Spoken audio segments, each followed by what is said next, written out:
Yeah man, you know the thing going on. One West badness.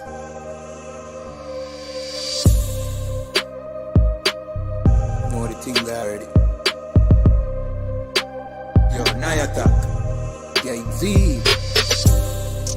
Black party chip, long brass clip, belly full one for shit. Fat brass me chip, select car for shift to blood clot, the tip, the pan shot to clip. Me could tape, we wave the ras clap, flick it. Mini care with tape, reverse cartridges. Batman village, rank charges, become hard to win. I saw me killer them ball, gun in a hand pan, each got them hole. Be a tall rifle, we bring a 10-fold, them blood class scope, ya looking at them soul. Now make we bring a dead toll. Up with the food, now make it in a them cool. Tell me such thing, say the thing I get cool. If me circle again, me say skin I get poor. Hey, black family, a goddamn village, we not damn silly. Factory Babylon not billing, so fuck them system, a bad man living. Racks not chilling, unfeed the money, Dan man willing. Don't come here with your wrong bang living. Him rape little pitney, we map that killing. Black party chip, long brass clip, belly full one for shit. Fat brass matrix, select car for shift to blood clot, the tip, the pan shot, the clip. Me could tape, we wave the ras clap, flick it. Mini care with tape, reverse cartridges. Bad man village, rank charges, become hard to win. Them a say heart of war, hey, we a say laws of God. No fear though living on me heart, bad man. Just like King David, we not stop bad. And we no talk long. Yeah, this one way so can't walk on land. My act say we no fi spear not one. Me general no man a ras madman, hey. The goddamn kill it. We march come for your dopey past that gimme. One like who no dark and wicked. That when decrease your chance of living. Them a pussy, them soft and timid. But UPK can't stop winning. Right now we dey laugh and chilling. But when war begin we not stop killing. Black party chip, long brass clip, belly full one for shit. Fat brass matrix, select car for shift to blood clot, it tip, the pan shot to clip. Me could tape, we wave the ras clap, lick it. Mini care with tape, reverse cartridges. Bad man village, rank charges, become arguing. I saw me killer them ball, gun in a hand pan, each got them hole. Be a tall rifle, we bring a 10-fold, them blood class scope, ya looking at them soul. Now make we bring a dead toll. Up with the food, now make it in a them cool. Tell me such thing, say the thing I get cold. If me circle again, me say skin I get poor.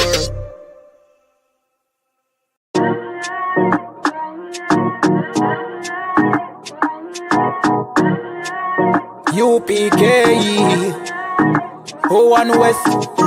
Babylon is falling to rise no more again. Babylon is falling. Freedom is here, my friend, not just part of the nation. Yeah, our shine never come bring peace in start of the vision. Now put your trust in the riches and wealth, guns are a nation. But just the last statutes and commandments, we make the decision to keep them with precision. I just part of the nation. Daniel get a vision, him see the black Christ, it wasn't a white depiction. No allegiance to Rome nor its regions, come out them religion if you want be a free man. Cause the deacons them full of demons, same situation with Rasta with Islam.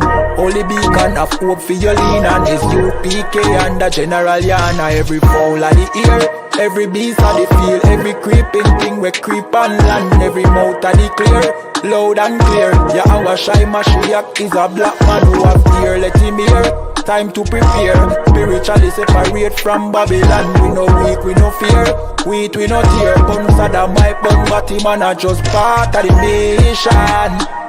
Yeah, our shine never come bring peace in start of the vision. Now put your trust in the riches and wealth, guns are a nation. I just the last statutes and commandments, we make the decision to keep them with precision. Just part of the nation, send evils and curses on the horse sitting on the beast and all churches. America fall, them deserve it. Rome get defeat, history repeat, I know the first days. Hey, 400 years they work with, then desert with, then turn round and call we worthless.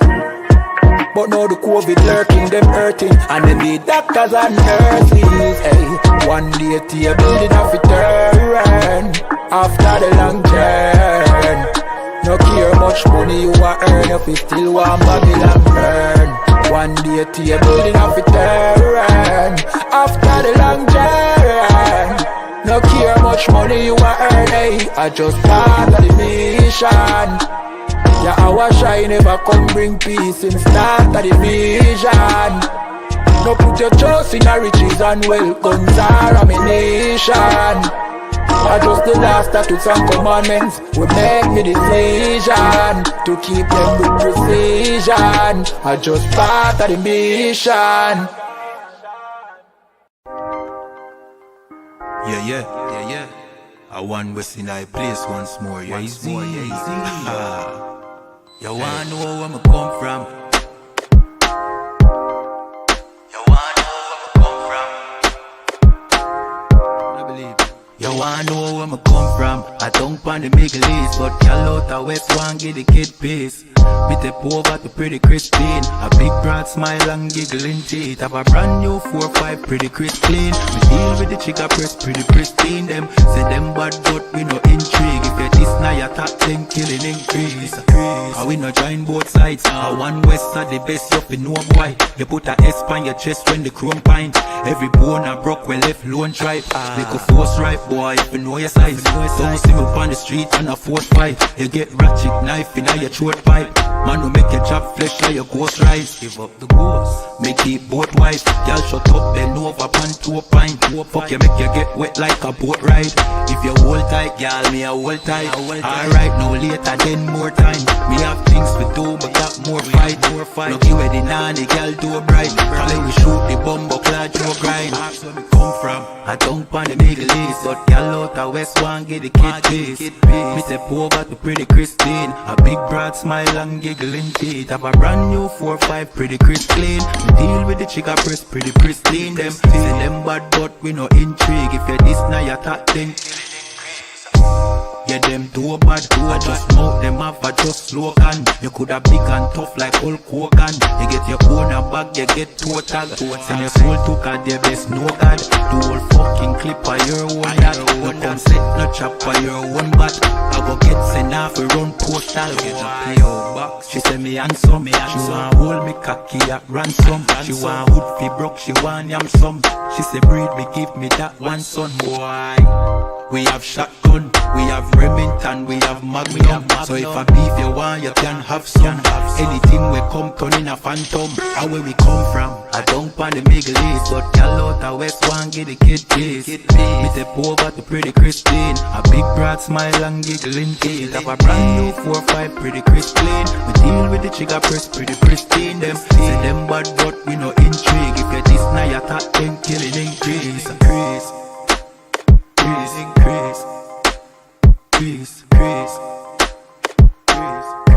You know, you know. Yeah, Z. I one was in a building. You know when we come through, just hide the gal them and hide the liquor. Yeah. You ready? Nah, I mean, is you ready? Somebody ready for war? That Weezy. Lights is up. Wise man mad. They ready for war. Getting all blacks is a trooper. Plan, plot, strategize, crucial. Gotta pick a side, no neutral. In the middle of a war as usual. Watch your back, they shoot. If your ops drop, better keep it moving. All we do is win, no losing. In the middle of a war as usual. In the middle of a war as usual. In the middle of a war as usual.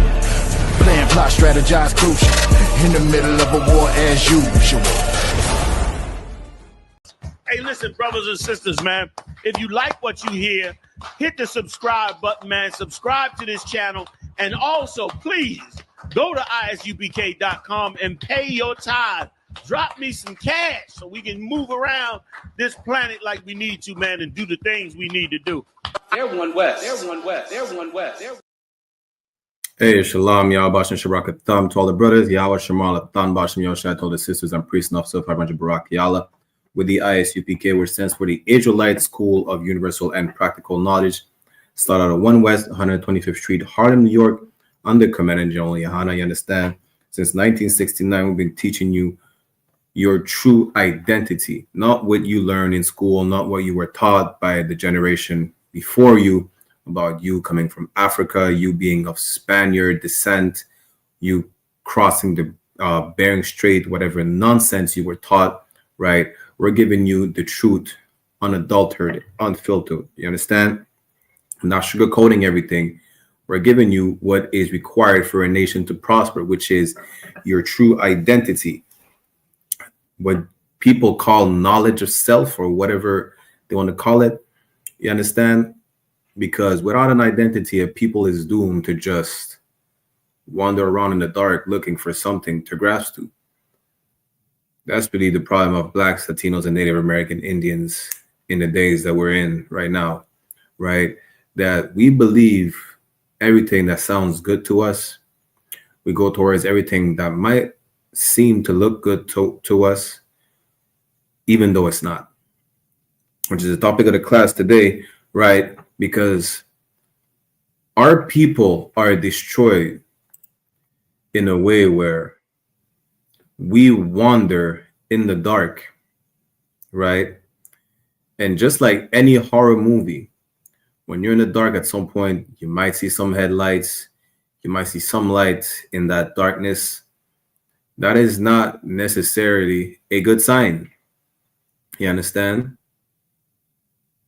If you know what I'm talking about, imagine you wandering in a dark forest, right? You're being chased by whatever the case is. And you see some headlights. Come to find out, those headlights, you see it as a sign of hope that you're going to be rescued. Really, you're going to be chopped into pieces. You thought you were doomed by having yourself be caught by whatever was chasing you. Well, guess what? Whoever is flashing those headlights is flashing some false hope for you. In order for you to trust into that false hope, they're flashing a light in the darkness that you're in. Just like an insect in the dark being attracted to light, you go towards that light, you reach the light, and you die. This is the state of Black and Hispanics today, and so-called Native American Indians. And who's flashing the light towards us that will get us to die? And once we reach it, all oppressors, all the heathens, all the non-Israelites, from the Arabs to the Africans to the Asians, especially the oppressor of oppressors, who you see as white people, which really in the Bible are called the devil. You understand? And we're going to see that today, because in Canada right now, right? I mean, listen, at the end of the day, white people are going to say, thanks to Trump, who was damn near a catalyst for what's going on in Canada right now, right? They're trying to get rid of Justin Trudeau, the prime minister, and replace him with Pierre Poilievre, which is the Canadian equivalent of Donald Trump, for those who don't know who he is. A racist man. Right, we're going to run a clip real quick and read an article about him and understand why our people never had a choice into who's ruling them in this society. You understand? The way our people is right now is that we settle, what do they say, settle for the lesser of two evils. Well, guess what? Both are evil regardless, especially towards your people. And that's the problem.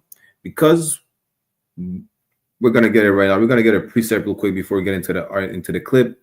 Because we're so destroyed for lack of identity, for lack of knowledge, because we don't know who we are, we don't know no better. That's the problem. You understand? And we're going to see that knowing who we are is the first step to fixing every single issue we face in the so-called Black, Latino, and Native American Indian community. That's the first step. Acknowledging that this Bible is not a white man's book, that rejecting the Bible is an idea we got from the white man, is the first step to fixing all of the problems that we face on a daily basis. From being oppressed on the reservations, from being strung up on drugs in all neighborhoods, favelas, barrios, on the ends. This is the solution right here. Understanding that this Bible belongs to you, because you have no problem, right? You have no issues taking on the white man's woman. You don't say, well, that woman belongs to the white man. You say the Bible belongs to the white man, but you don't say the same thing for the white man's woman. You don't say the same thing for the white man's lifestyle of being a criminal or a homosexual. You don't say the same thing for the pork. You don't say, well, that food belongs to white people. You don't say that, but you will say that for the Bible. Guess what? If you want to say that about the Bible, which is really not true, why don't you keep the same energy when it comes to the white man's woman, the white man's pork, shrimp, crab, and lobster? Why not keep the same energy when it comes to a white man's lifestyle of being a homosexual or a criminal, right? It just shows that you really don't know what you're talking about, and that you're just spewing out the same things that you were taught by the oppressor, who is the goddamn devil the Bible speaks of. Devil meaning deceiver. He's lying to you to make sure that he keeps you subservient to him. Let's get into Hosea real quick, chapter 4, verse 6. Shout out to everybody tuning in. I.S.U.P.K UK, Officer Madabar, Officer Adayar, Yabash Rakatam, to watch for tuning in.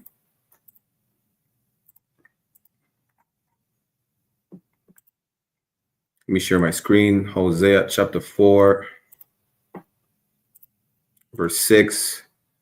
My people are destroyed for lack of knowledge. Because thou hast rejected knowledge, I will also reject thee. Listen, the reason why you're still destroyed today and you wonder why God is not with you, why things are happening to you. Why are you oppressed? Why are a evil people as evil as the Caucasian race is on top and you're at the bottom? This is why. Because you reject the Bible, you reject that knowledge, you reject those laws saying that, it belongs to the white people. Listen, keep the same energy when it comes to white women. Reject the white woman and say it belongs to her and to them. You're not supposed to sleep with a white woman. That woman belongs to the white man. And this is why you're destroyed today, because you lack the knowledge that this book of instructions, this is a book that is damn near your constitution and your historical record. You refuse to acknowledge that it belongs to you, that it's about you, that those people, you understand, the children of God is not every single people on the planet Earth that the Christian church taught you. Those people is talking about the descendants of the so-called Negroes, so-called Latinos, and Native Americans that were enslaved in the Americas and the Caribbean. That's who it's talking about. Once you start accepting that fact, you will understand that with knowing who you are comes a code of conduct that you have to abide by, that you have to follow. You understand? And if we follow this code of conduct by the letter, by the T, like they like to say, we will not be in the hellish living conditions that we're in today. It's that simple. Because we rejected, the Most High is rejecting us. Because we turn our back against him, that's why he's not defending us. Right? What did we read last week? Is it last week or 2 weeks ago? How to be perfect. Right? The last Brotherhood class on how to be perfect. That the Most High is a buckler, meaning a shield to those who walk in his ways, who follow him. That he's not going to defend who disobey him. We disobey the Most High. That's why we're not defended. Should I remind you what it says in Judah chapter 5, verse 20, that the heathens know if we sin, they'll be able to overtake us, which is what is happening. What's been happening for centuries. This is why we went into slavery in the first place, because we disobeyed the Most High. And right now we're destroyed because we're plunged in a dark void. We're in darkness right now. We don't know where to go. We don't know where to go. We don't know who to follow, who to listen to. So to come out of the darkness that we're in, if we hear a soothing voice, or if we hear the voice of what we think might be our salvation or a savior, we're going to walk towards it. If we see a little gleam of light shining on the wall of that darkness, we're going to try and grasp it. Not forgetting the fact that all glitter ain't gold. You understand? That light that's shining is not coming from our Savior, is not coming from anything that could ever save us. It's coming from the oppressor. It's a false hope to keep us in the darkness. Now, before we get into the clip, I'm going to show you the real light that you would have to follow for you to understand how to get out of the darkness, right? Let's go into Proverbs chapter 6. I'm going to go at verse 23, yeah?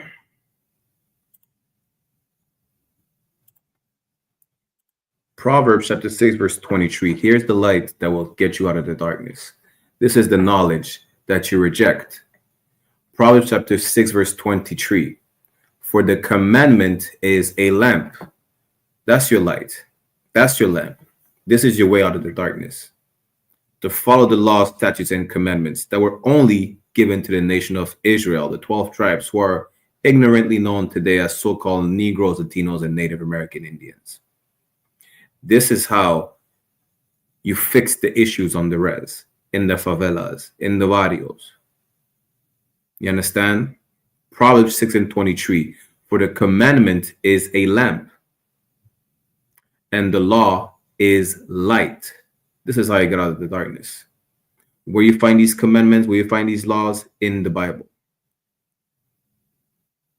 The Bible, which only belongs to the Jews, to the Israelites, to the 12 tribes, not to every single human being on the face of the earth. The church lied to you. The church that is ruled and governed by Caucasian people, the goddamn devil the Bible speaks of, the deceivers, the liars, guess what? They lied to you. You understand? That's it. It's that simple. Why would they lie to you? To keep you in the darkness, so that they will shine what you may seem to be that light that will be your salvation. Really, they're shining glitter.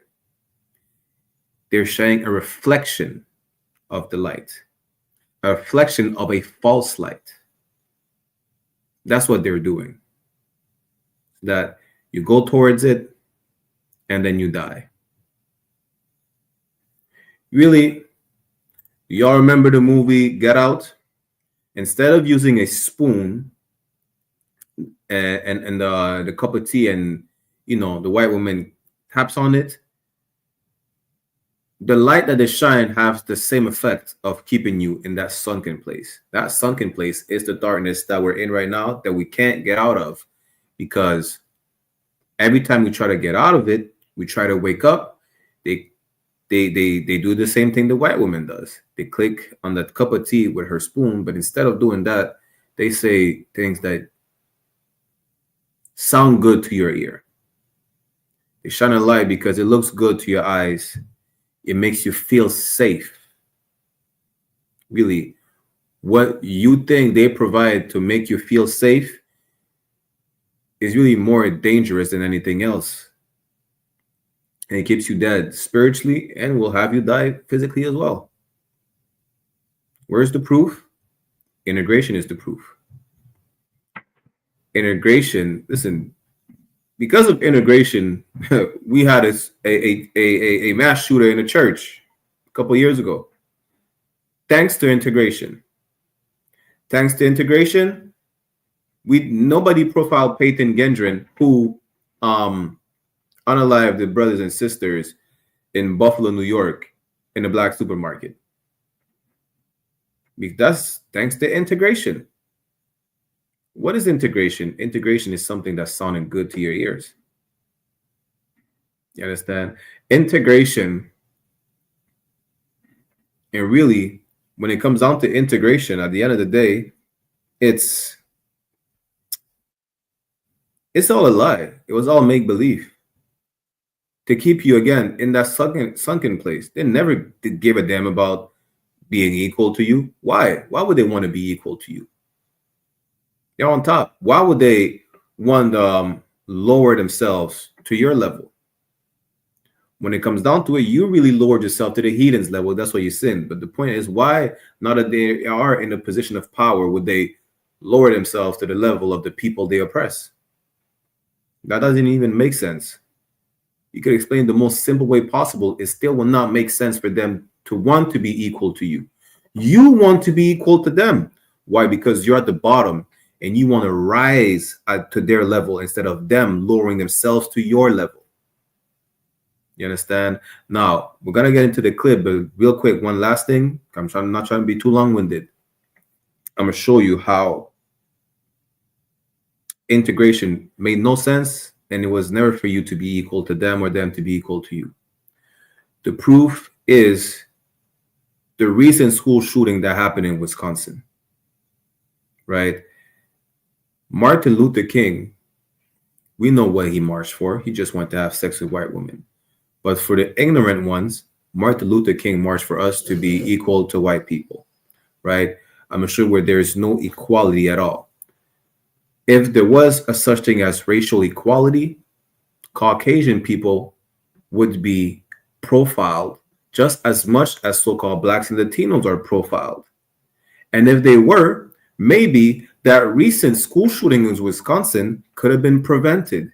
Maybe the church shooting in Charleston could have been prevented. Maybe Peyton Gendron would have no bodies under his belt if he would have been profiled like black people are profiled. That would have been racial equality. To prove that there is no racial equality, we still have white privilege, and none of these terrorists were profiled to prevent the actions that they took. You understand? Now, let's get into the clip of who you think might be a better fit to rule Canada. Who is really, you gotta understand why I call him the Canadian Donald Trump. Let me share my screen real quick.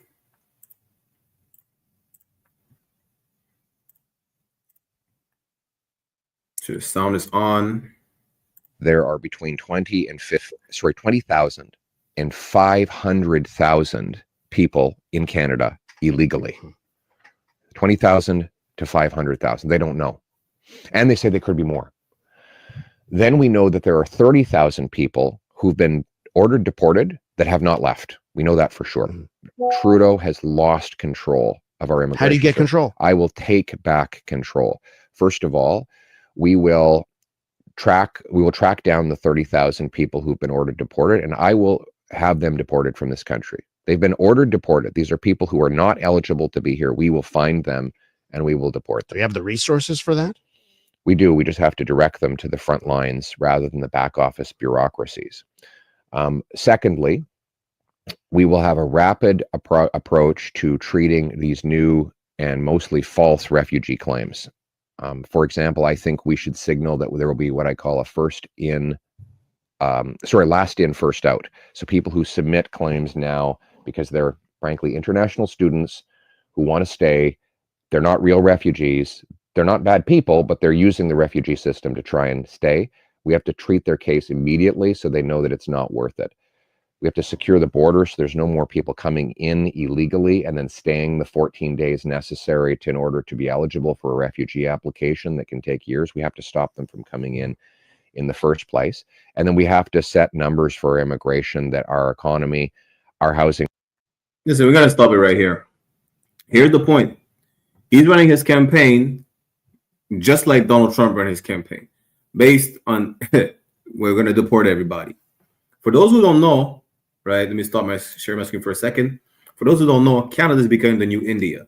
People are crying about East Indians and Asians coming in, flooding in the country. But here's the thing, though.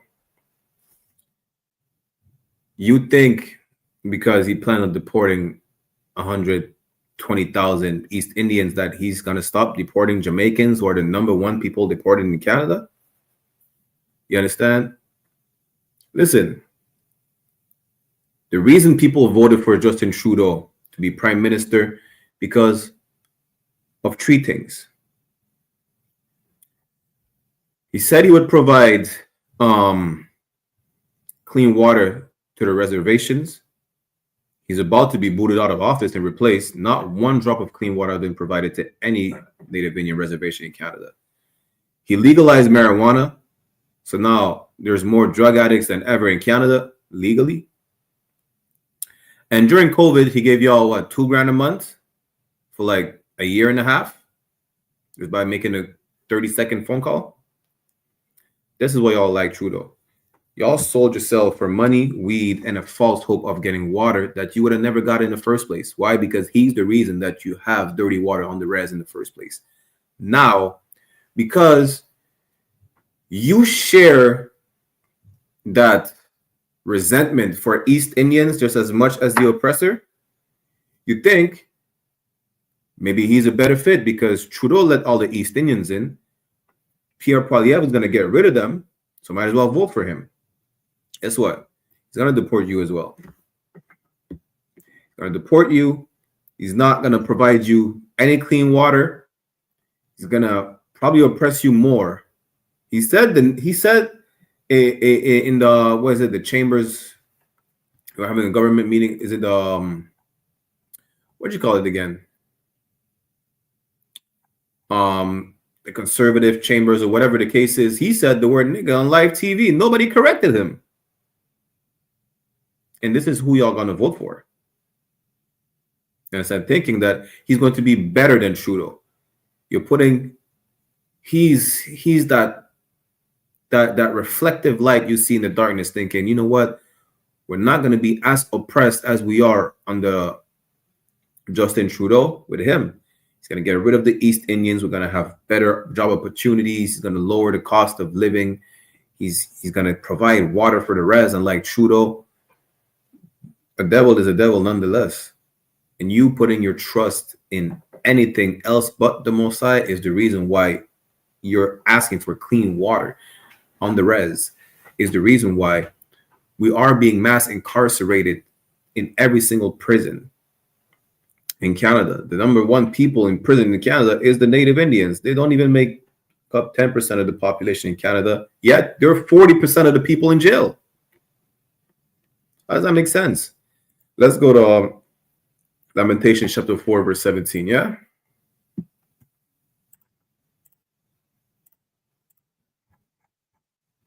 I'm going to replay the clip in a second.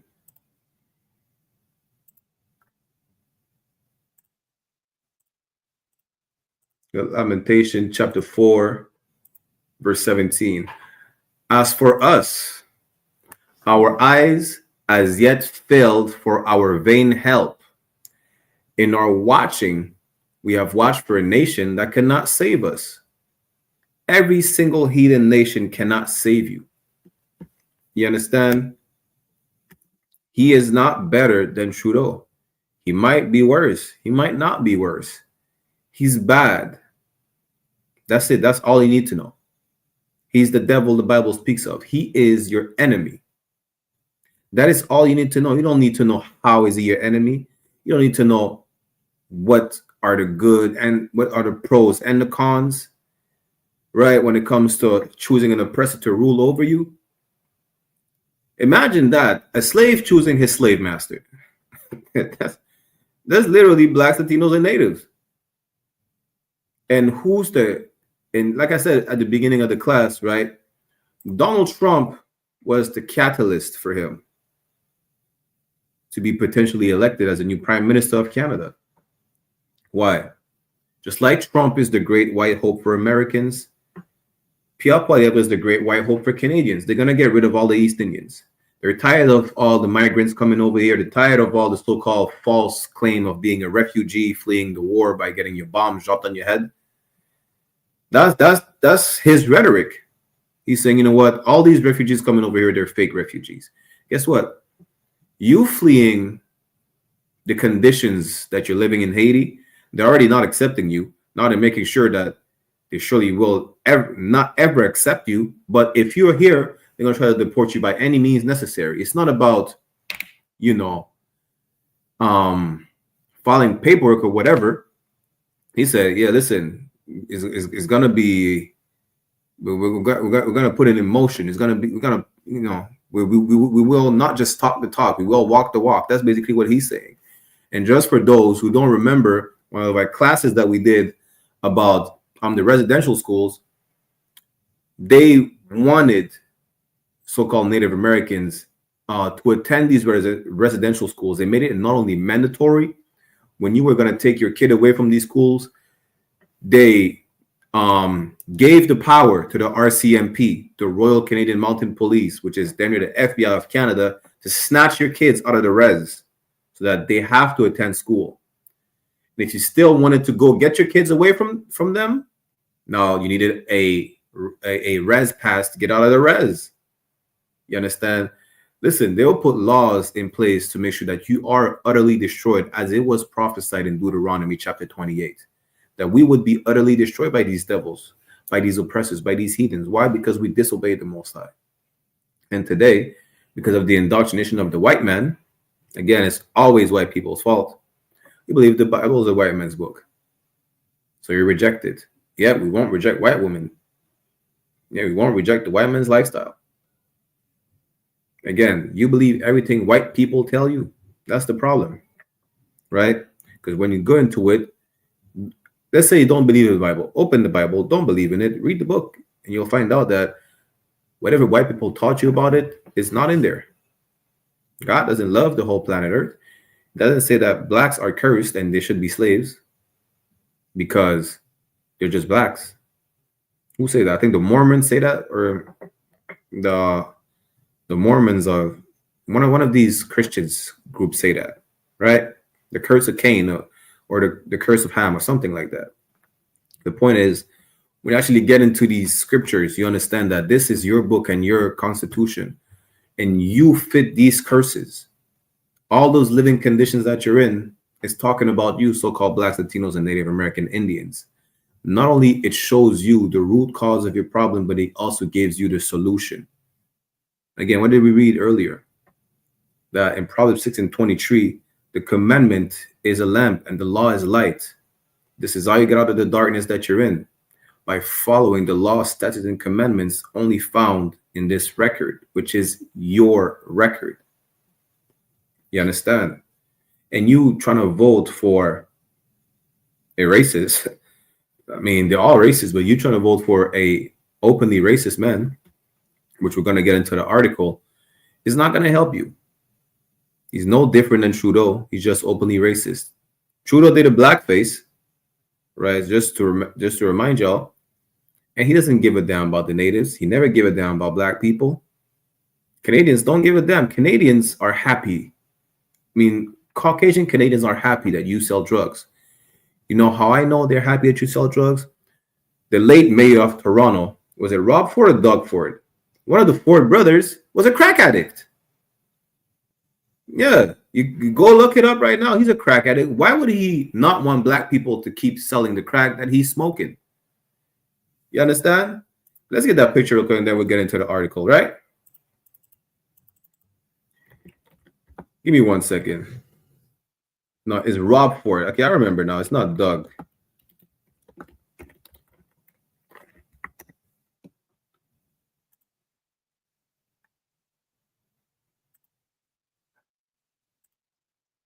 Let me share my screen real quick.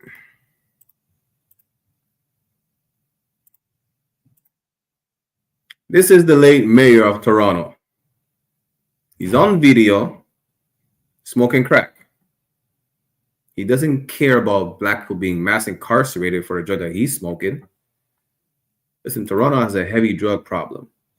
That's him with a crack pipe in his hand.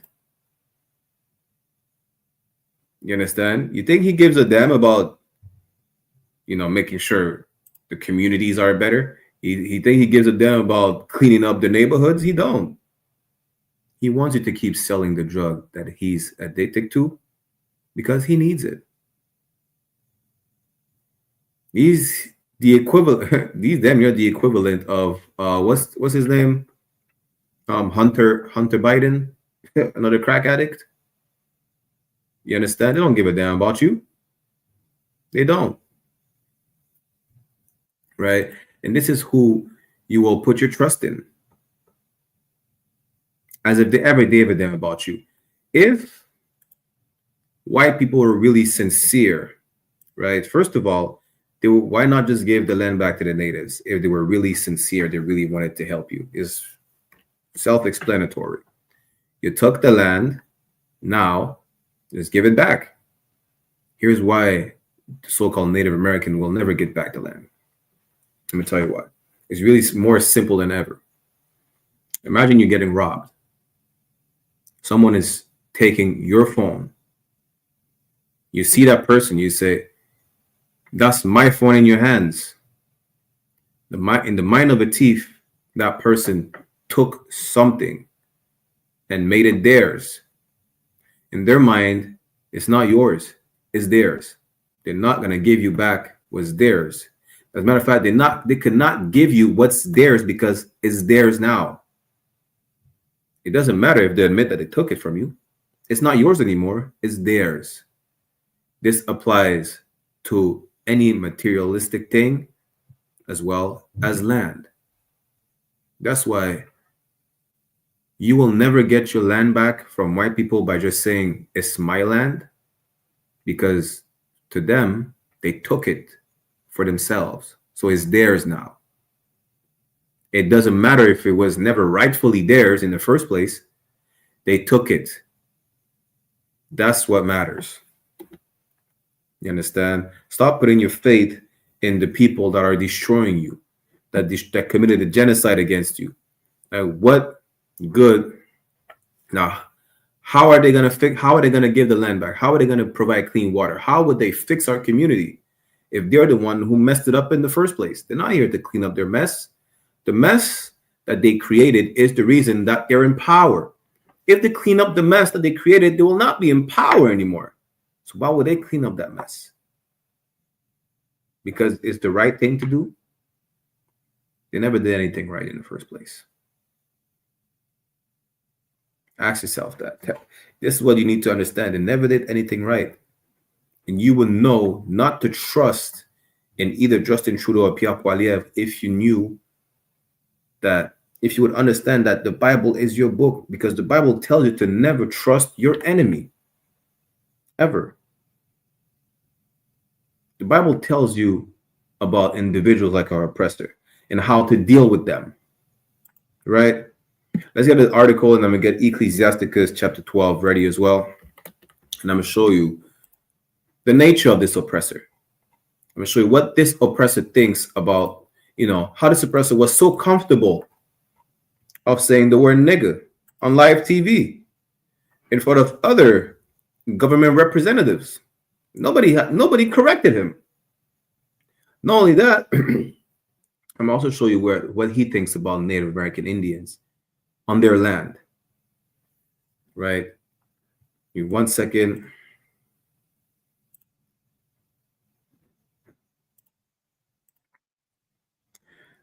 This article says why it matters that we not ignore Pierre Poilievre's N-word slip up. It damn near was so natural for him to say the word nigga on TV. Just so y'all know, he's of Irish descent, and the Irish are extremely racist. Right? So on September 19, 2023, progressive conservative leader Pierre Poilievre accidentally mispronounced Hardeep Singh Najjar's last name. Najjar was a Sikh leader gunned down in Surrey, British Columbia earlier this summer.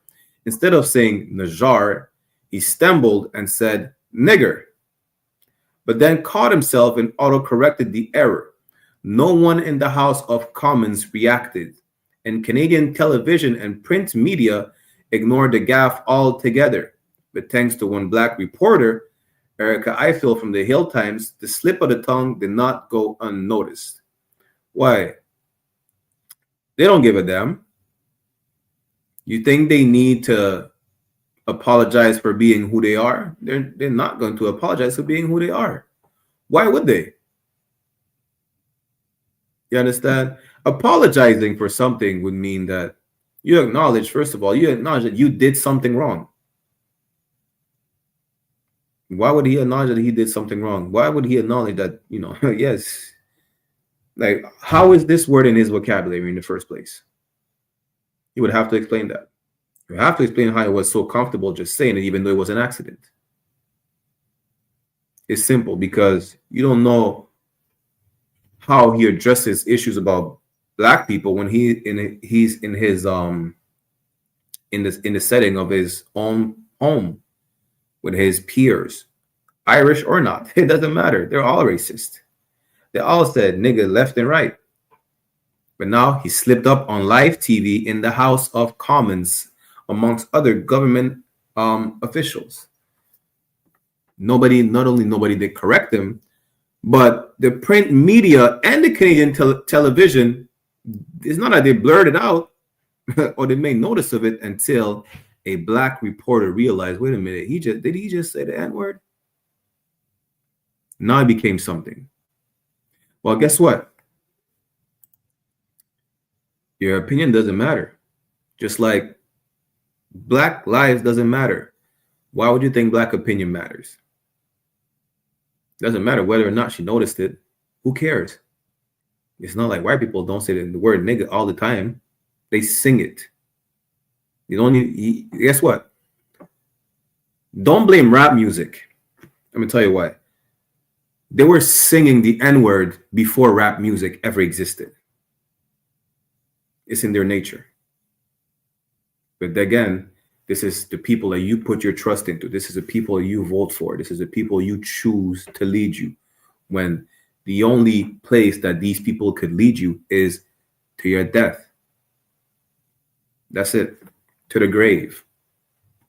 You would have known that if you understood that the Bible is your book and it's not a white man's book.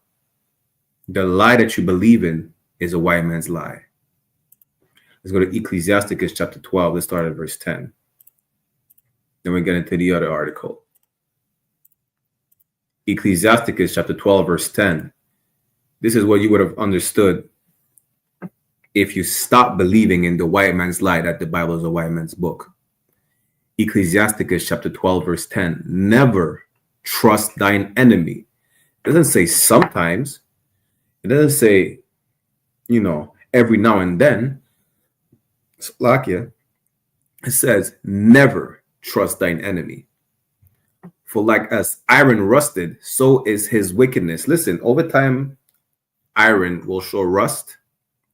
And it doesn't matter if you grew up around white people, if your best friend from kindergarten is the little white boy, little white girl.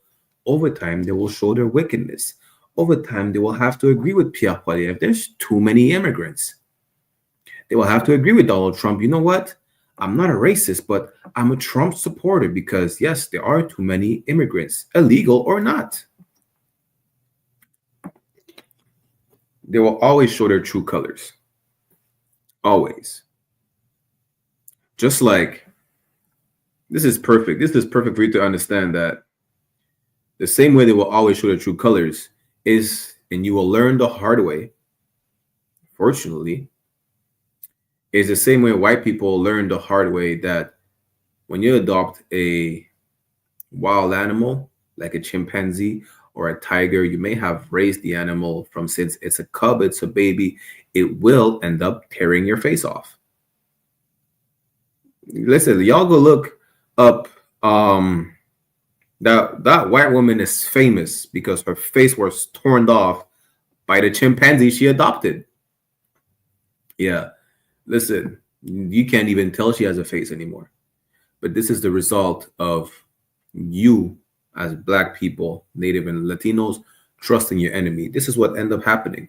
When they show their true colors, you're fucked. Salakia. Salakia, for lack of better words. This is what happens. That chimpanzee showed his true color to the white woman and tore her face off. Literally. And you're in the same predicament when you trust your enemy, when you trust these Caucasians, when you trust any heathens, really. This is what happens. You want to fight Christianity by converting to Islam, you will find out the dark history of Islam. You will go do your Hajj in Mecca, you'll find out that all these so-called Muslims, brothers and sisters, are extremely racist. You'll probably get sold into slavery because, yes, it still happens over there. You understand? You want to go study in Russia and Ukraine. Once Russia tried to take back Ukraine, they were preventing black people from going into the trains to flee from Ukraine. They were preventing them. They said, hell no. You understand? This is what happens. Over time, they will always show their true nature. It doesn't matter if you grew up with them. It doesn't matter if you have your white best friend from high school, from kindergarten. They will end up spitting in your face. They will end up telling you, well, listen, the Irish were slaves. We're not doing so bad. You know, grab yourself by the bootstraps and take care of your business. They will end up saying that. You're going to be like, yeah, I thought we were friends. I thought you understood my pain. You know, I thought you knew. I told you about the history of my people. I thought out of all people, if the Irish were slaves, you would understand. Guess what? The Irish were slaves, and Pierre Poilievre understands how our people were so hurt by people of his complexion and by his people of Irish descent. He would have never felt so comfortable just saying nigger. And even if he did, he would at least apologize, right? That's what you would think. Well, listen, if black lives don't matter, why would black opinion matter? Ecclesiasticus chapter 12, verse 10. Never trust thine enemy, for like as iron rusted, so is his wickedness. Let's keep reading. Ecclesiasticus 12 and 11. Though he humble himself and go crouching, yet take good heed and beware of him. Listen, what is it to crouch? Even if he's make it seem like he's lowering down on your level, you know what? Black people are not too far from being equal to Irish people because we were both slaves. We went through hardships. You understand? We understand your oppression. We understand how beaten up you are. Yeah? Though he humble himself, go crouching, and take good heed and beware of him. Listen, never trust them. That's the point. Beware of them and their smooth words. Bible says their words are smoother than butter. Everything sounds good to a slave. Always beware of them. You understand? Though you may start in the same in the workplace, you may start in the same position, have the same role. He will never look out for you. He's always have to look out for his own interest, even among his people. So if even among his people, he still have to look out for his own interests, what makes you think that he will look out for yours when you're not even his people? Let's keep reading. And thou shalt be unto him as if thou hast wiped a looking glass. Thou shalt know that his rust had not been altogether wiped away. What's a looking glass? Looking glass is like a mirror. Have you ever tried to clean a mirror just to wipe it off? It's always going to be some residue showing up. Always. You understand? You always will see that. You will always understand that no matter what it is, listen, you're gonna, okay, let me put it like that, right? Looking for a good white person is damn near equal as a woman looking for a man who only wants one wife. Yeah, it's that rare. It's as rare as looking for a leprechaun in a pot of gold. Yeah, that's really as simply as I could put it. No matter how you're trying to sift, just like Israel will be sift among the nations, no matter how you're trying to sift every single white person to find that one white person to prove everybody wrong, that there is good in white people, keep sifting, keep looking for it. Look for the good white person, just like that, how you call it? that Proverbs 31 woman looking for a perfect black man who only wants one woman and who will never change his mind. Look for it just like that. Look for it like the Irish look for the leprechaun who has a pot of gold. Just like that. Look for it just like you were looking for, I don't know. Look for it like you're looking for the winning numbers of the lottery. Maybe you might find them. You might hit the lottery. You might hit the lotto and find that hidden community, the lost tribes of good white people. Go ahead. Look for the lost tribes of good white people and let us know when you find them. As far as me and my people, as far as the men above me, you understand? From Commander John YAHANNA to the generals, to the captains, the officers, the troopers, the sisters, we know to never trust our enemy.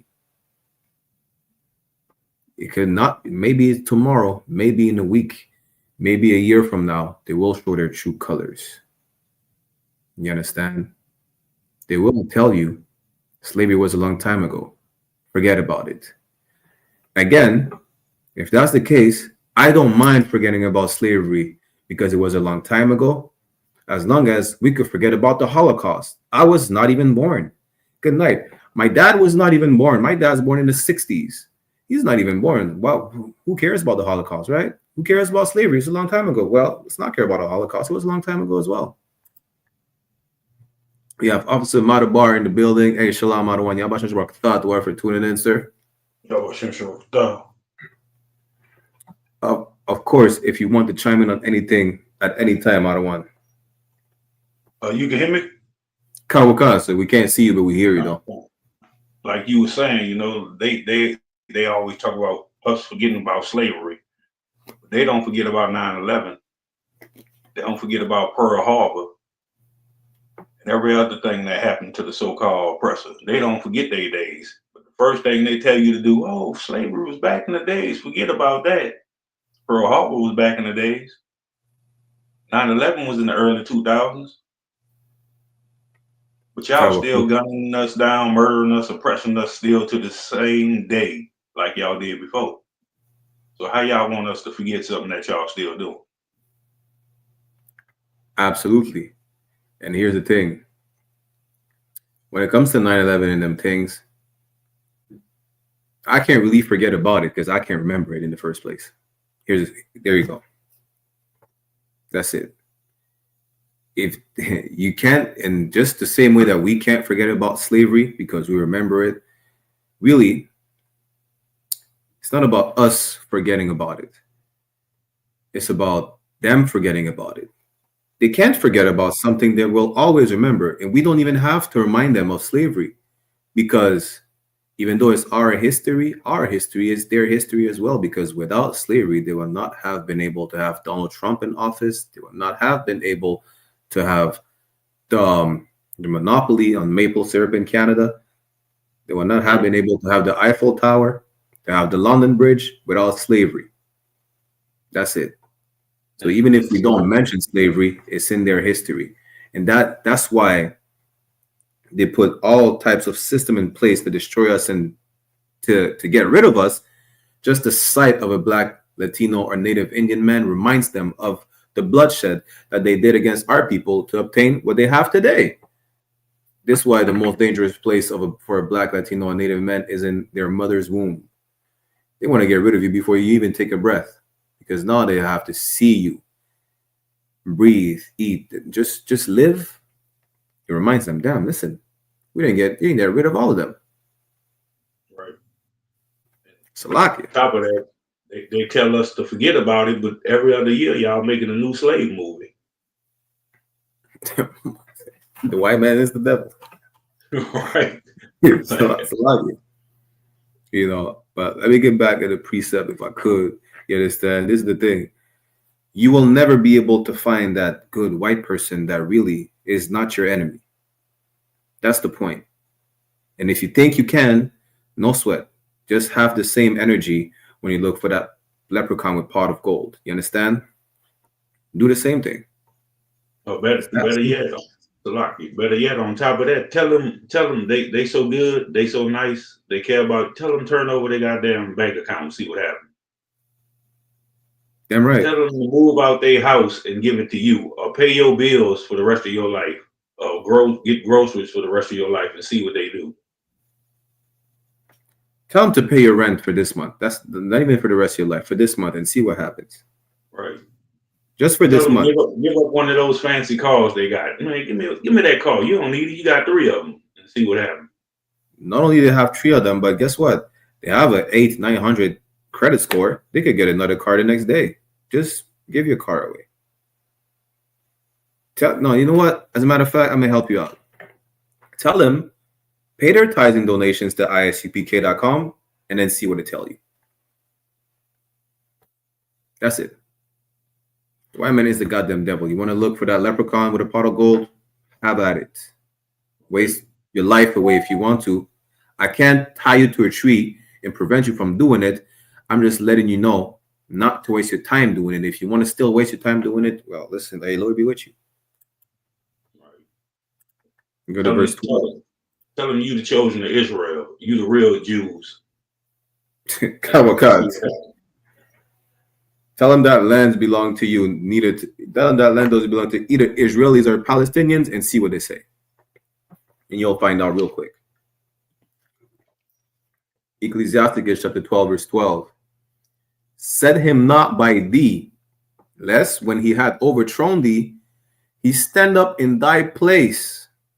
Listen, this is exactly what happens. You understand? When you trust your enemy, this is what happened during integration. Martin Luther King wanted white people to, it's like, not even said by him, literally lay right next to him. It happened. He got post-nut clarity, and then he's like, damn, I made a mistake. We should not set any of our enemies by us, whether it's Caucasians, Asians, Arabs, Africans. You understand? Akon is not building one school in the ghetto. He's putting all his money back to Africa after making millions off of our music. Right. You understand? Burna Boy is doing the same thing. Unfortunately, it's idiotic brothers like Kai Sanat saying, you know what, I'm gonna give 2 million or whatever amount of money he's gonna build in Nigeria. Nigga, you're not Nigerian. Why? As a Haitian brother, why are you trying to put some money, in the Haitian community? Your mom is from Trinidad, try to go face Trinidad then. Pick one of the two. You have no ties to Nigeria besides the fact that they sold your ancestors to white people. Before that, they were eating them. That's a lot. If look at DJ Khaled, he come from New Orleans. You think he out there helping people in the ghetto? You think he giving back to our people or his people? He didn't go marry. He didn't marry none of our people, none of our women. He married one of his own kind. Damn right. Why? Because every beast loveth his like, and any man will cleave to his neighbor. That's why. People, it is not okay. People have the only reason why we see racism in a bad light is because of how a person has treated us. The most inhumane way possible. But there's nothing wrong with racism. Where's the proof? You could be righteously racist. God is the ultimate racist. Christ is a racist. I am a racist. Salaki. Full disclosure. Yeah, right. Just like you was talking about the Irish, because the Irish people do use that. We were in slavery too. Did y'all get ripped apart by horses? Damn right. Y'all men and women get raped? Did you get sold by another nation? Did you get hung from trees? Irish were as much Irish were as much of a slave as East Indians indentured servants were slaves in the Caribbean. They were not. Right. They were indentured servants. They signed a contract towards 7 years. Then they got their freedom. They were allowed to buy a piece of land and to own slaves. And here's the lie, before I keep going with the scripture. Here's the lie about not being able to own slaves, because slaves were expensive. Just like today, you could apply for a credit You bought slaves off of credit back then. And yes, you had to pay interest with sugar, with rum, with tobacco. I'm gonna make a whole class on that. So like that. That's another history class today. You understand? But just so you know, it's a lie that they were not able to buy slaves because it's too expensive. The last history class we had about Willie Lynch, who was of Irish descent, not only was a slave, he was a slave master and a rich one. Lynchburg in Virginia was named after Charles Lynch, no relation, was named after the brother of Charles Lynch, who were also slave masters of Irish descent. So yes, the Irish, they were not slaves, they were indentured servants who ended up having slaves. Whether they bought them with their money, whether they bought them with credit, they still bought them and sold them. So like y'all got the 4-leaf clover. Didn't y'all pick that clover and wish on that goddamn leprechaun? Good night. Listen, y'all gonna look for a good white people just like the Irish are gonna look for that 4-leaf clover and never find it. That simple. Let's get back to the verse. Ecclesiasticus chapter 12, verse 12. Set him not by thee, lest when he had overthrown thee, he stand up in thy place. Listen, it doesn't just apply to Caucasians as well, right? It applies to, like Officer Madabar said, look at DJ Khaled. DJ Khaled was in the movie Shatas. Just because he was in the movie Shatas, maybe y'all don't remind me because he went on as fat, right? Now he's making all the money from reggae, from dancehall, with artists like Buju Banton, Skillibang, Sizzla. He made all the money just saying "We the best" on every single song, and he made millions off of Lil Wayne, Rick Ross, T-Pain, and all them Southern artists. Just saying "We the best." That's it. And like, you know where he started off at? He started off in like every other Arab in your goddamn Nike store, selling Nikes and stuff. Absolutely. That's where he started off.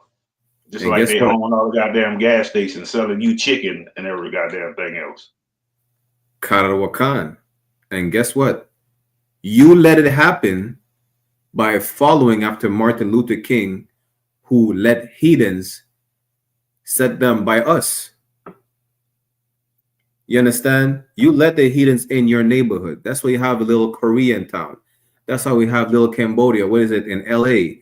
That's why you have we call it little Maghreb, which is the little Arab neighborhood in my city. You have every little neighborhood, right? Where's our neighborhood where we're prolific with our businesses? We don't. You think the Asians they let us set up in Chinatown so we could build our business and build our people? They would never, but nobody's speaking against them. Y'all mad at the I.S.U.P.K because we say separate. The Chinese separate all the time till this day. And nobody's saying nothing to them. Why don't you listen? Y'all want to follow white people and their wicked ways. You don't complain about the Italians not letting you in the mafia. You complain about us when we say separate. They don't care about the Yakuza letting them in. Why don't you complain about the Yakuza?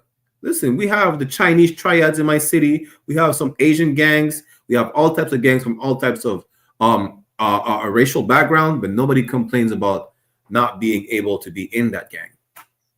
But you complain when we say separate and just stick together. I mean, you don't complain when they do. You go to the Chinese store, they give you a calendar, a Chinese calendar. They got their own goddamn calendar. What you got? You follow the oppressor calendar. You follow the oppressor days, the oppressor laws, his fake holidays. That's the problem. And then you mad at us when we tell you to stop doing what you're doing because it's not working. It never did. It never will. And it's a sign of insanity.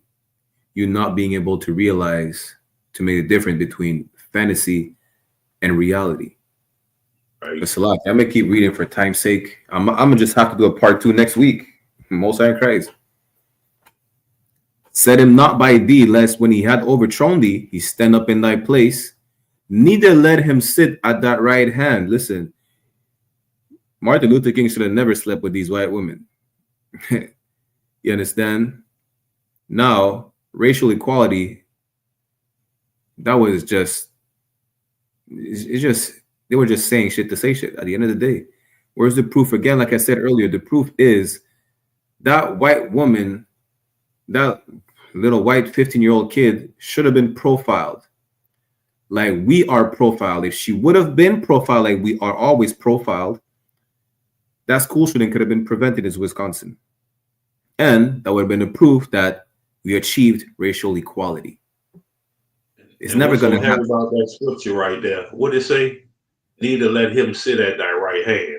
That's how you know Christ is not no goddamn oppressor. The Most High ain't got no goddamn oppressor sitting on his right side. Shalom. Again, nice. There you go. You understand? How, listen, it's like Samala Bar said, this is a cut right here because it shows that Christ cannot be white. You think the Most High would let, I don't even want to call them animals no more. I don't even know what to call them. The devil sit right next to him. You understand? Something that smells worse than a wet dog next to him. You must be out of your goddamn mind.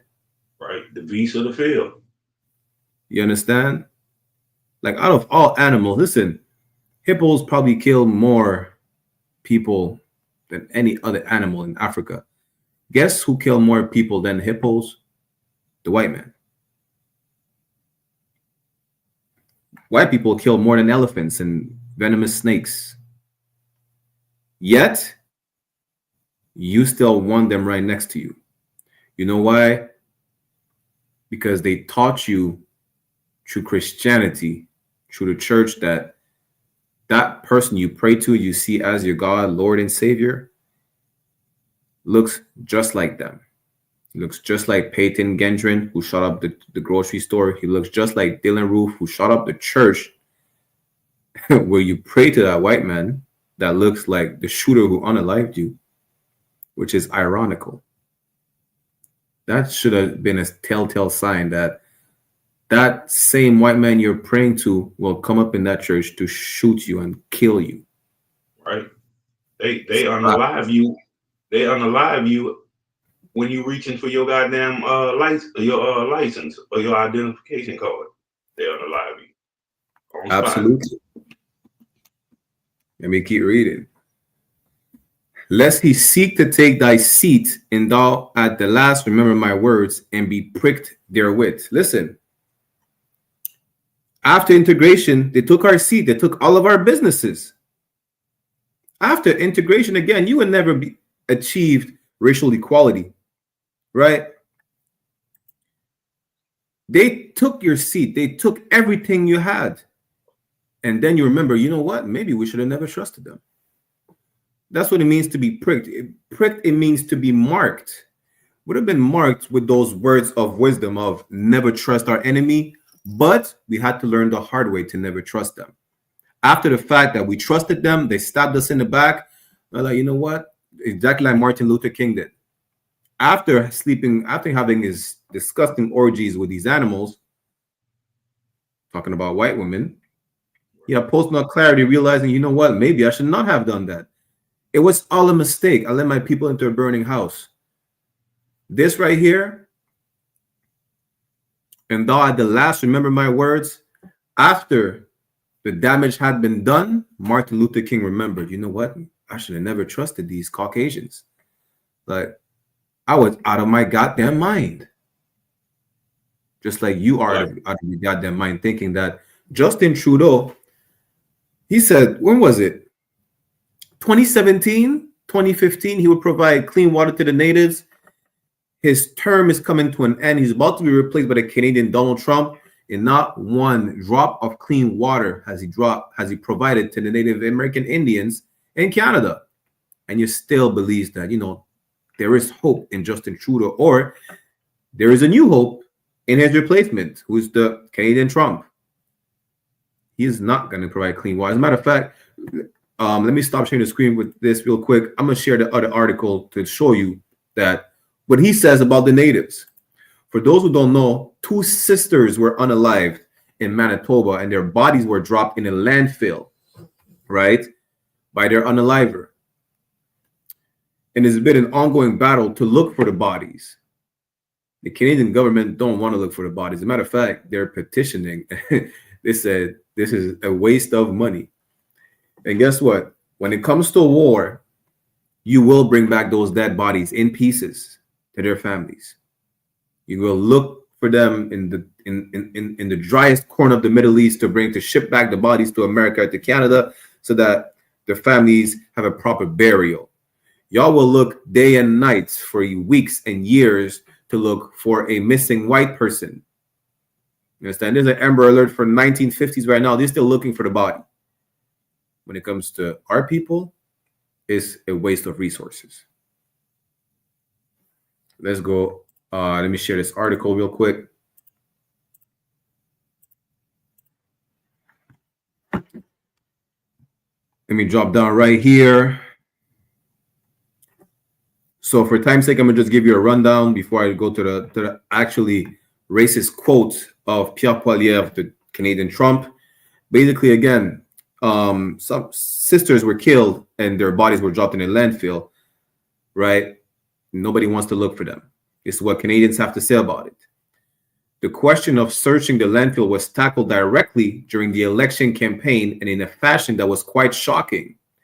A few days before voters went to the polls, the Conservatives took out newspaper advertisements and put up billboards boasting of their refusal to locate the bodies. They urged their supporters to stand firm against the unsafe 184 million landfill dig. They're saying it's too toxic to look for the bodies. You understand? They're saying we don't want to put Canadian lives at risk. Yet you will if you want to go look for them in the Middle East. You understand? If it was a white woman down there, listen, they'll put $1 trillion to dig up that landfill and bring the white woman out of there. Let's keep reading. Indigenous spokesperson reacted to this appalling gesture with shock and anger. The Assembly of Manitoba Chiefs had already called for Premier Heather Stephenson to resign over the landfill issue. When the ads went out, Chief Kyra Wilson of Long Plain First Nation noted that they have a leader like that who thinks it's okay to create division in Manitoba. The problem is a lot of y'all decided to choose such leader. The reality is a lot of us Black, Latinos, and Native Americans, we voted for these wicked leaders. And for those we don't vote for those who are actually supposed to lead us, talked us into voting for the oppressor leading us today. And they cannot find a solution. And they will not find a solution. Why? For their own personal gain. The same way the Pharisees did not want to listen to the solution when they came to Christ. They sold out Christ because they didn't want to lose their position of power. That's why they reject the truth. A lot of y'all natives might reject the truth that you are the tribe of God. Really, you think we're trying to, a lot of y'all know we're not trying to convert you to anything. We're just letting you know who you are, and that when knowing who you are now, there's a certain set of rules to follow. But you want to believe in the white man thinking, you know what, you're a so-called, the great, so-called Native American princess or whatever they say. You are a princess, but you are a Gadite princess. And the people are in the Bible. The Bible is not a white man's book. It was not used to commit a genocide on your people. Guess what? Caucasians were committing genocide before they appropriated themselves the Bible. That's the reality of it. You understand? The Muslims committed a genocide against us, and they didn't have the Bible. The Africans slaughtered us as well. They didn't have the Bible to do that. You understand? The Bible doesn't create genocide. The people who stole it, just like they stole the land, committed a genocide without the book that they stole and appropriated themselves. That's the reality of it. Let me get to the racist quote of Canadian Trump. Give me 1 second. There you go. Poilievre has his own history of playing the racist card in response to efforts by indigenous people to challenge the injustices they face. In 2008, just hours before the Tory government he was part of would issue an apology for the abuses indigenous children had faced under the infamous residential school system, Poilievre stated in a radio interview that indigenous people need to learn the value of hard work more than they need compensation for abuse suffered in residential schools. This is very interesting. I wonder if they would say the same thing when it comes to the so-called Jewish man who still is receiving reparations from what happened in the 1940s, because he's still receiving reparations. He's still making us remember the Holocaust every year, but nobody's telling them, you know what? You should learn the values of hard work. You should give back all the money you received and learn the values of hard work. As a matter of fact, where was that same statement about learning the values of hard work instead of requesting compensation when slavery was abolished and all the slave masters were compensated for the loss of labor? Shouldn't the slave master have then learned the values of hard work instead of asking for compensation for losing all the labor because they can't have slave anymore? Right. The white man's the devil the Bible speaks of. And the slave master that didn't want to give up the slaves, what you think they did to the slaves? They killed them. Absolutely. They killed them. They hung them. They murdered them because they didn't want to give them up. They'd rather have you be a dead nigga than a free nigga. Just like during World War I. They'd rather have you be a dead nigga, and they'd rather them be dead on the battlefield than see the former slaves shoot who could have been their slave master. That's the reality of it. And this is the people who you choose to be your leaders today, because you will vote for Pierre Poilievre. Don't think that a lot of you, whether you watch the class or even if you find about the class before the Canadian elections, will not vote for him. You will still vote for him, just like y'all still voted for Donald Trump after him being openly racist for years. Listen, y'all forgot about the Central Park 5, the CP5. Where is it? Somewhere in New York, in Harlem or Brooklyn, New York. Donald Trump made a whole campaign to have these 15-year-olds incarcerated, calling them what? Predators? Or whatever the case is. And they were all innocent. Y'all forgot about that.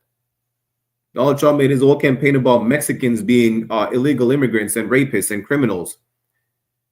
Right? But literally, he's describing white people, how they came over here. They were all criminals. They raped every single indigenous and black woman. You understand? They stole everything. They're the criminals, the rapists, and the murderers that he's portraying Mexicans to be. And y'all still voted for him. Right. And they still do it today. They still do it today. They do it every time you go to work. You're getting raped out your money. They ain't paying you what they owe you. They ain't paying you what you work. They rape you every day when you pay the bills. Who you gotta pay all your bills to? And again, let's real quick go back to Ecclesiasticus. Y'all need to understand this. Just like Pierre Poilievre is saying all these beautiful things, right? Ecclesiasticus chapter 12, verse 10. Never trust thine enemy, for like as iron rusted, so is his wickedness. He ended up showing his true colors. It is inevitable. Every single Caucasian person, every single Arab, every single heathen will end up showing their true colors. It's inevitable. Because of the lie that the white man makes you believe that God loves everybody, that there is good in everybody, you don't believe that you should not trust your enemy. And it should not even be complicated for you to not trust your enemy. You want the proof because you distrust your enemy that is your brother, but you don't distrust your enemy that is your oppressor. When the Bible says in Matthew chapter 5, verse 44, to love your enemies is not talking about loving Justin Trudeau or Donald Trump.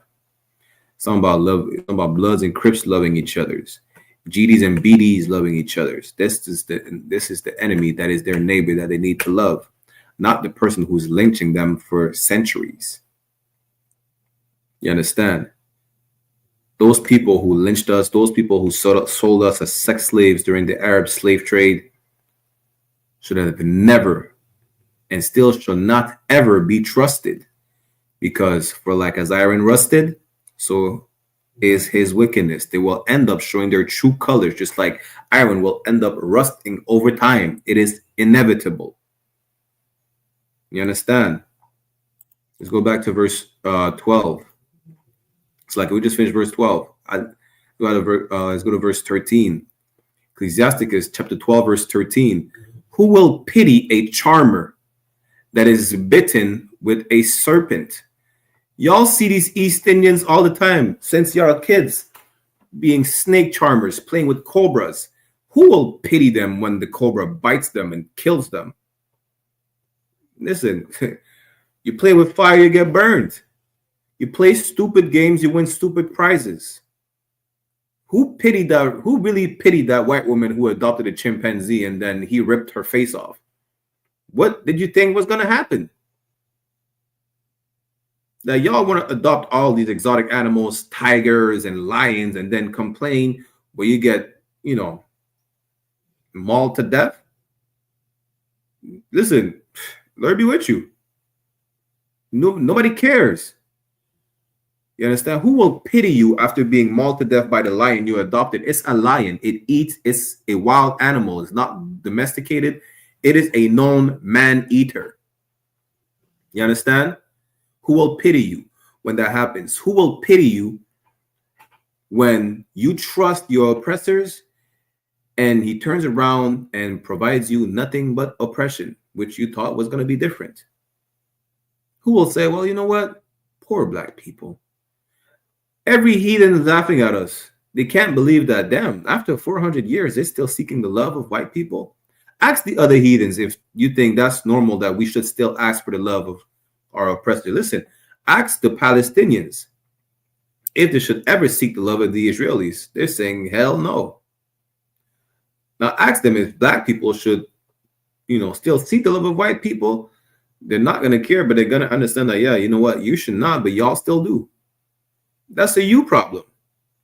Exactly. It's our in-house problem. Heathens support Palestine or the Afghanis or the Ukrainians is not going to fix our problem. They're never going to rely right next to us. As a matter of fact, those are part of the enemies we should not set onto our right hand. The white man is guilty, just like the Africans is, just like the Arabs is, like the Palestinians and the Lebanese. None of these heathens are innocent when it comes to the oppression that we suffer. You understand? Keep that same energy for every single heathen. But the point is, knowing that you should not trust your enemy. In that, after it's too late, you remember that you should have never trust them. Who will pity you? Who will pity you when we told you, don't put your hand in the fire, you get burnt? Ecclesiasticus 12 and 13. Who will pity a charmer that is bitten with a serpent, or any such as come nigh a wild beast? Listen, who's going to pity you? Who's going to cry for you when we told you don't do it? The Most High told the nation of Israel, don't marry heathen women.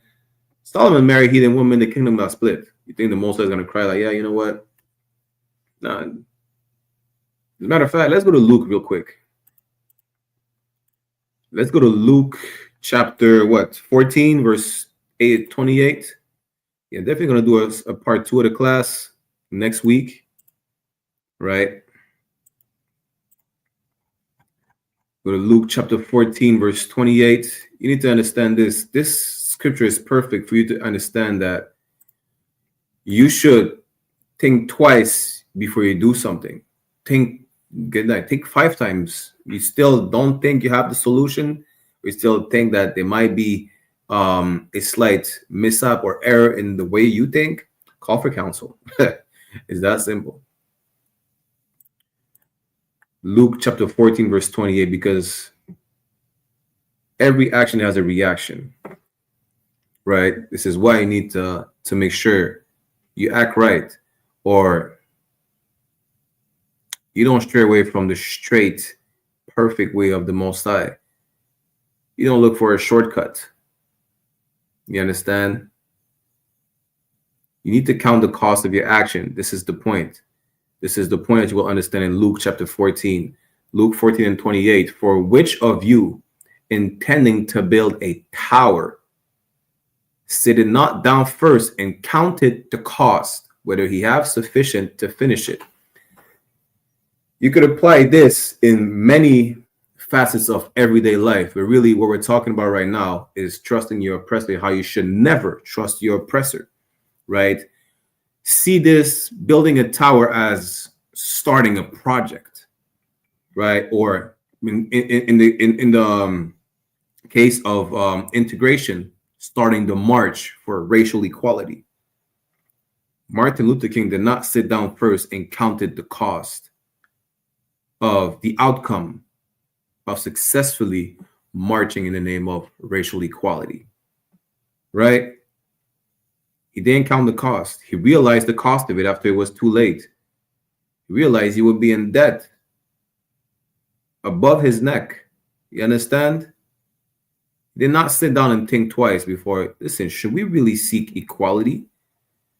Should we really want, is it us trying to be equal to them?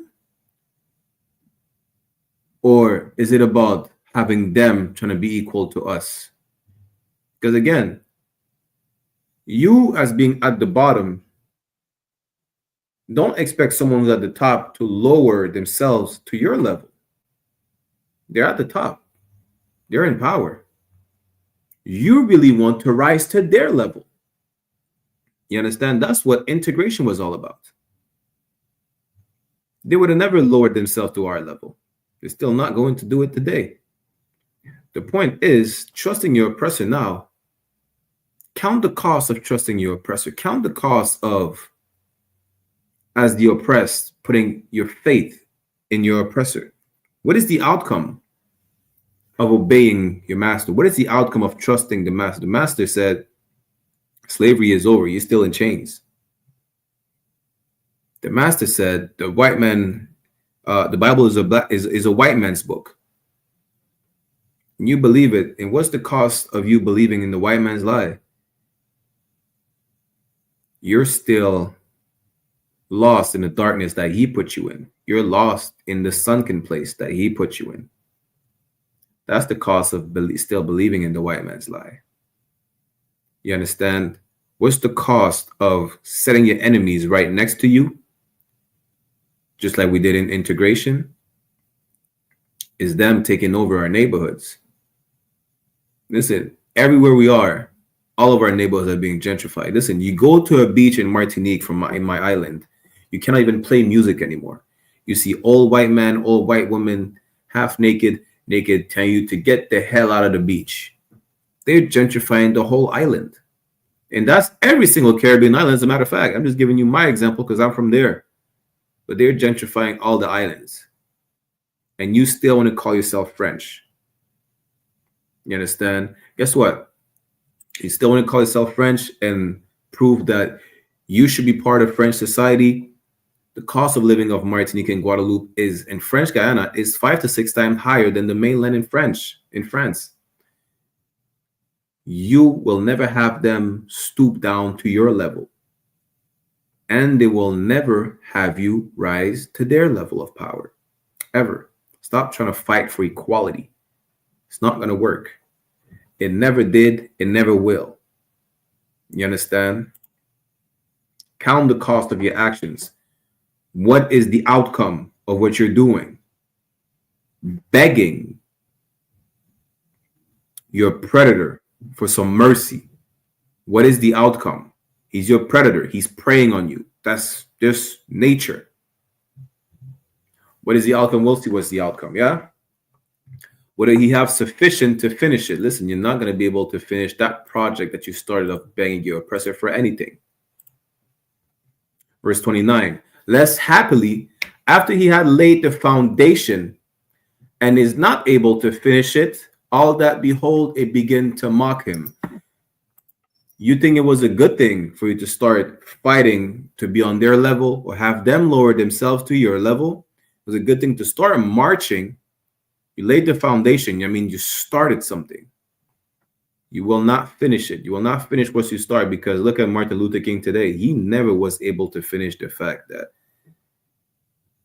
there will never be racial equality. We realized that after the fact that, it was too late to go back. It's too big of a movement now. Even if he would try to go back, people are already focused on marching for equality. He was never able to finish what he started. And now what? Listen, he's a laughing stock. We're still getting lynched in 2024. 2025 coming up, we will still be lynched. You understand? People are still getting lynched. Good night. Captain Sakawar brought it out a few months ago. People are still getting lynched in Louisiana.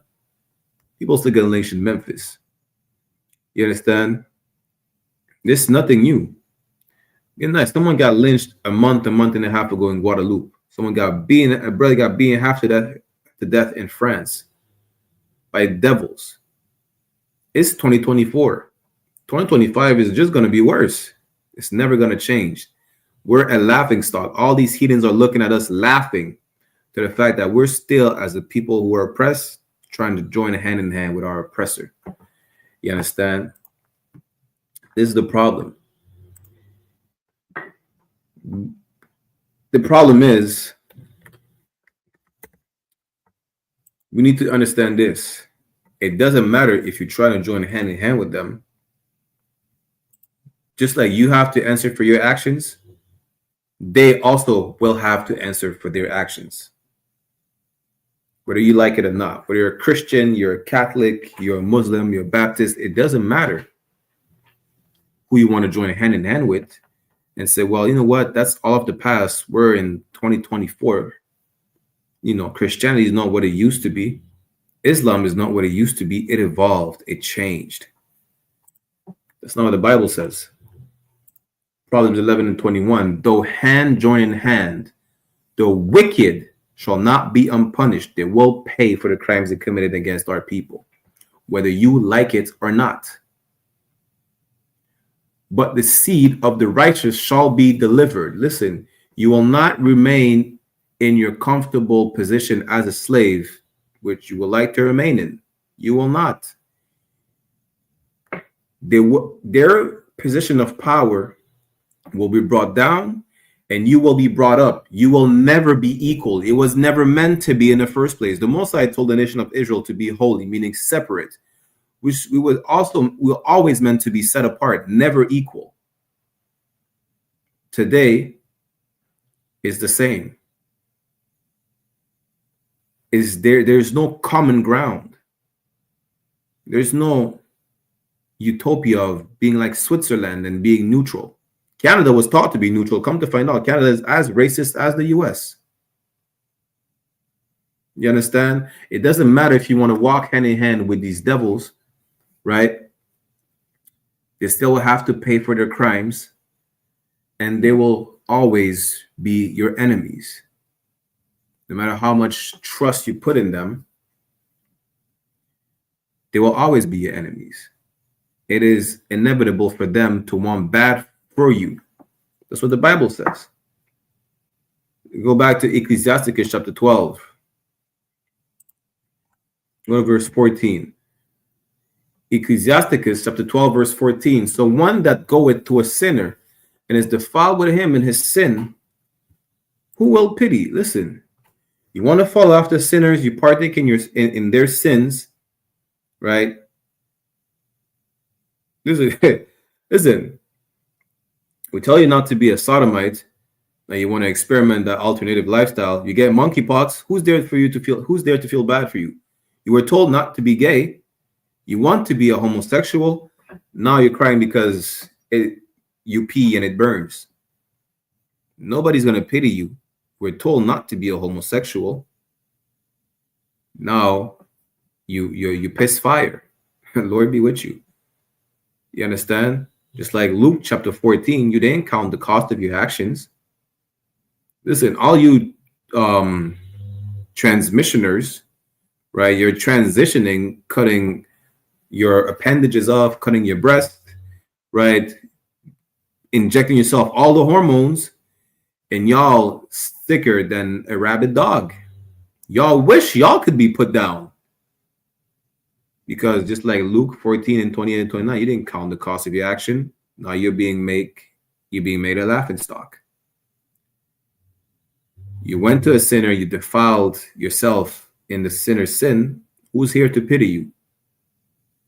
You understand? Who's there to say, you know what? I feel bad for you. You can't revert back to being a man like you used to be. Not that you're not a man anymore. The point is not you put on some breasts, you can't cut these off. You cut off your breasts, you can't grow them back. No one's going to pity you. You made your choice. There's a white woman, whether she's white or not. The point is, she transitioned into being a man just to experiment what it is like to be a man. She seen it was too hard to be a man. She committed suicide. Who's there to pity her? Do you know how many people is laughing at that? She was made a laughing stock. Nobody's pitying her. Nobody's going to pity you if you're trying to join with your oppressor and he ends up stabbing you in the back. You were told to never trust your enemy. You still did it, and now you're dead. Who's there to cry over your grave? No one. You're probably going to turn around and say, damn, he was stupid. I told him. I told you not to smoke cigarettes. Now you got cancer. I can't cry for you. I mean, I told you don't do it. Don't, who's there to pity you? Who's there to feel bad for you when you're told not to do something and then the repercussions, and you get the repercussions for doing what you were told not to do? That's the thing. Nobody. Go to verse 15. Ecclesiastes chapter 12, verse 15. For a while he will abide with thee, but if thou begin to fall, he will not tarry. What does it mean? Listen, for a minute, our oppressor is going to be standing right next to us just to wait for the right moment. Once you begin to slip up, he's not going to be slacking. You understand? He's not going to be like, you know what, slipping up, maybe they'll get back up. Listen, the moment you slip up, they're like a predator in the tall grass, yeah? The moment the prey makes a mistake, the predator strikes. They're not going to wait for them to get back on their feet, for them to join back with the pack of gazelles or zebra. The moment they see an opportunity, they do not tarry. They're not slacking. They will attack. They will take advantage of that slip up. Ecclesiastes chapter 12, verse 16. An enemy speaketh sweetly with his lips, just like Trudeau did a few years ago. If I'm prime minister, I will provide clean drinking water to the reservation. He's about to be put out of office 7 years later. No clean water. But in his heart, he imagined how to throw thee into a pit. Listen, he's always have, what do you call it again? It's always an ulterior motive to everything that he does. It might sound good, you understand? Fighting for equality, being equal, there's always an ulterior motive. It's always too good to be true. What's the catch? That's what you should ask yourself. The white man offered you something is so good. There's no flaws in what he's telling you and what he's offering you. Always ask yourself, what's the catch? Because you're quick to ask yourself that about other brothers selling you something in the streets. Listen, what's the catch? Is you're being sold some shoes at a reduced price. What's the catch? You just steal them things? Are they fake? You never question the white man, though. And you're always ready to question your people first, but never question white people. If you started questioning white people, you would understand that this Bible is actually your book. If you question white people, you would understand that you will never be able to obtain racial equality. They could say, let's fight for racial equality. We need to end racism, the bigotry and whatever. Listen, you'll always be a nigga in their mind. Where's the proof? Pierre Poilievre last year was meant to say Nijar, right? To mention an East Indian name. He said nigger. Nobody only did correct him. The news, the media did not correct it or blurt it out, but it had to be addressed because his sister noticed it. Again, black lives don't matter, so why would black opinion do? Ecclesiasticus 12:16, an enemy speaketh sweetly with his lips, but in his heart he imagined how to throw thee into a pit. He's waiting for that opportune moment to kill you. He will weep with his eyes, but if he find opportunity, he will not be satisfied with blood. Listen, the moment you slip up, you're done for. Verse 17, if adversity come upon thee, thou shalt find him there first. The moment, you understand, the Irish were slaves. They could walk right next to you. The moment the neighborhood is flooded with drugs, the Irish is the supplier. He's the plug. You understand? DJ Khaled struggled, right, in the hoods. He grew up with black people. Guess who's the number one culture vulture? When you are struggling to make ends meet, you're struggling to be a good artist, to be signed. He's at the top, signing all the stupid artists and making all the money in the world, you know, profiting off of your talent. All these heathens are there to destroy you. You understand? When things go bad, best believe that he is the source of the problem. The root cause of the problem is the white man. And though he pretend to help thee, yet shall he undermine thee. He's always going to pretend to help you, right? Again, he always has an ulterior motive. What was the motive during integration? To overtake all your neighborhoods, gentrify everything under your nose. There's always going to be an ulterior motive. Where's the motive in making you believe that clean water will be provided to the res? Prime Minister is getting all the votes. That's it. He's getting more votes. Now, where's the motive in making you feel like we're going to have all the East Indians, illegal immigrants deported? You're going to vote for Pierre Poilievre. But guess what? You as well will get deported. And he's not, nobody wants anything good for so-called Blacks, Latinos, and Native American Indians outside the ISUPK at all. Why? Because your leaders always makes compromises just to keep their positions of power and to keep the trust of the people that they lead to the slaughterhouse. That's why. They're not ready to compromise their position of power. They're not ready to compromise their comfortable seat in the oppressor's kingdom. They're not ready to be an uncomfortable slave. They want to keep that Beamer, that Benz, or that Bentley. You understand? But guess what? Even them being in the position that they're in, the oppressor is only pretending to help them. The moment it's time to throw them out the window, look at this. Look at Diddy. Of course, Diddy's a wicked bastard, but you know, he was thrown under the bus real quick by these oppressors who not only molded the person that he is, but also, what do you think? How many of these oppressors went to his parties? You understand? He was really thrown out the window real quick. Listen, you trust your enemy. This is what's going to happen. He's going to stab you in the back the moment he's able to stab you in the back. It may not be today. It may not be tomorrow. It could be a week from now. He sees an opportunity to slice your throat. He will. But he's not going to feel ashamed about it. You're going to be tied up. There's going to be a rope around your neck. You think he's going to help you cut that rope around your neck? He's going to slice your head off. And you're thinking, well, he's out here to help me getting untied. No, he's cutting your shoulder right wide open. And best believe he's not just leaving you there with a slice on the neck. He's making sure you bleed out. You understand? It's lock you. We go to verse 18. And we're going to end the class right here. He will shake his head and clap his hand and whisper much and change his countenance.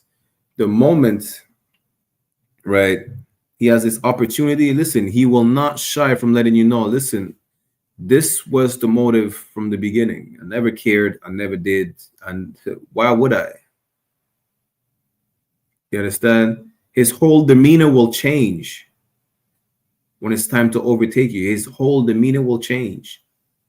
Like you see when the pilgrims came over here, right? The moment they seen an opportunity to destroy so-called Native American Indians, they gave them smallpox. Like, hey, listen, they're dying from that? No sweat. Give us a meal, we'll give you a blanket. They're not going to tell you that the blanket is full of diseases. They slaughtered the Native American Indians with that. Committed a cruel genocide. The whole demeanor changed. The whole demeanor went from being cunning to just being genocidal maniacs. That's it. We're going to end it for tonight, right? We're going to do a part 2 next week. Understand, to not trust the light that our oppressor shines in the darkness that we're in, because that light is nothing but a false hope. The light that we have there to save us, as we read in Proverbs chapter 6, verse 23, is the commandment. The commandment is a lamp, and the law is light.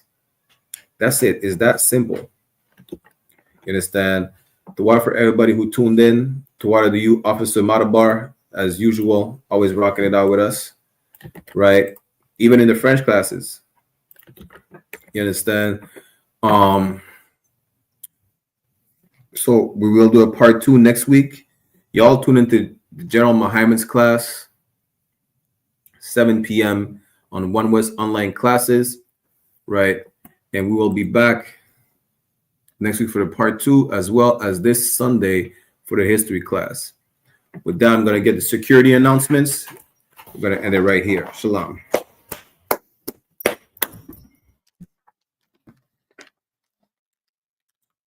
ISUPK security announcements. We are the ISUPK, started on 1 West on 25th Street, Harlem, New York. Rule for new brother and sister. When a new brother or sister comes into the school, they're off limits for 6 months. They're to be saluted only. They're here to shed themselves of the world. If they need transportation, the teacher will arrange it. After 6 months, if a brother or sister has an interest in a particular person, he or she must get permission from the head to speak to a brother or sister. There's another 6 months in which the brother and sister will court each other. After the 6 months period, the brother and sister will get permission from the head to marry. Tithes, which is a commandment. Numbers chapter 18, verse 21, and Malachi chapter 3, verse 8 to 10. Means tenth in the Hebrew ma'ashara. 10% of every penny of any increase the Lord gives you gives to the treasury department or teacher. Priest fund, free will offering for priests, not mandatory, whatsoever amounts you would like. Upcoming holy convocation, Salakia.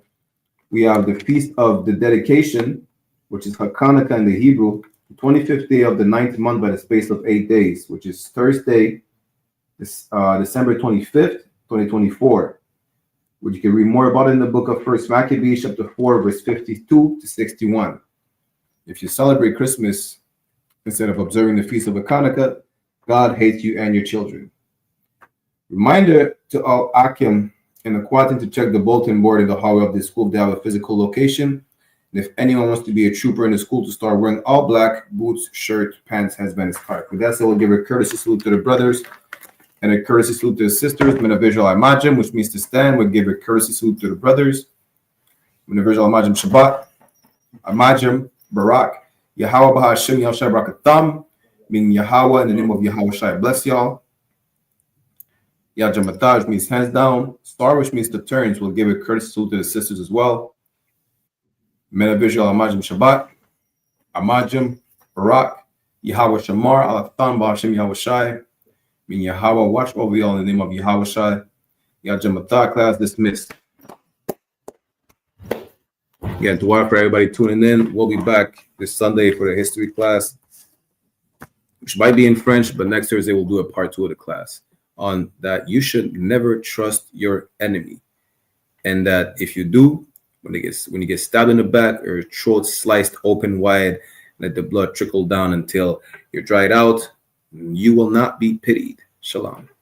Hey, listen, brothers and sisters, man, if you like what you hear, hit the subscribe button, man. Subscribe to this channel. And also, please go to isupk.com and pay your tithe. Drop me some cash so we can move around this planet like we need to, man, and do the